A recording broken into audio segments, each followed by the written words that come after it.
আজকে এমন একটা সবজি তোমাদের সঙ্গে শেয়ার করব, সেটা হচ্ছে কি বলবো, যে বাচ্চারা একদমই খেতে চায় না, কিন্তু একদম সবজিটা উপকারে ভরপুর। তো সেটা কিভাবে বাচ্চাদেরকে খাওয়াই, আমি আমার মেয়েকে খাওয়াই। তো দেখো, এটা হচ্ছে উচ্ছে। তো উচ্ছে আমি কেটে নিয়েছি, একটু বড় বড় করেই কেটেছি, দেখতেই পাচ্ছ।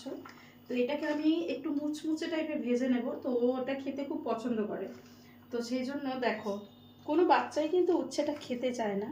আমি উচ্ছেটা কেটে নিয়েছি, আর একটা এরকম বাটিতে আমি নিয়ে নেব। তোমরা যেমন পারবে তেমন সাইজেরই কাটতে পারো। আমি একটু চ্যাপটা চ্যাপটা করে কেটেছি যাতে একটু মুখে পড়ুক। আর এতে আমি দিয়ে দেব, দেখো, বেসন আমি নিয়েছি। এতটা বেসন দেব না, একটু কম করেই বেসন দেব, কেননা উচ্ছেটাকে তো খাওয়াতে হবে। হালকা করেই বেসন দেব। আর একটু টেস্ট আনার জন্য আমি এখানে একটুখানি লঙ্কা গুঁড়ো দিয়ে দেবো, একদম কম লঙ্কা গুঁড়ো। আর নুন দেব, পরিমাণ মতো নুনটা দেব। আর একটু যাতে মুচমুচ করবে, তো আমি একটু এখানে বেকিং সোডা নিয়েছি। দেখো, বেকিং সোডা, এটা এইটুকু পরিমাণ দিলাম, নাহলে তেতো লাগে। তো এবার এটাকে আমি একটু জল দিয়ে মেখে নেব।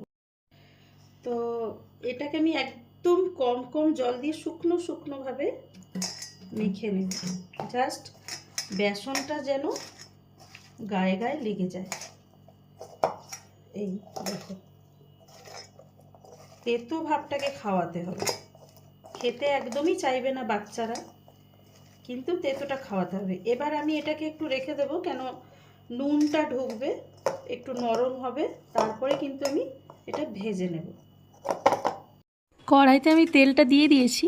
এবার এই তেলটা গরম হলেই দেখো, উচ্ছেগুলো আমি যে নুন মাখিয়ে রেখেছিলাম নরম হয়ে গেছে। তো এই উচ্ছেগুলো এবার আমি কড়াইতে দিয়ে ভালো করে ভেজে নেব। আমি এখানে একটু কম তেলই দিয়েছি, তো তোমাদের যদি মনে হয় আর একটু বেশি তেল দিয়ে ভাজবে, তাহলে সেটা করতেই পারো। তো আমার এখন দেখো উচ্ছেটা ভাজা হয়ে গেছে, তো রেডি খাওয়ার জন্য।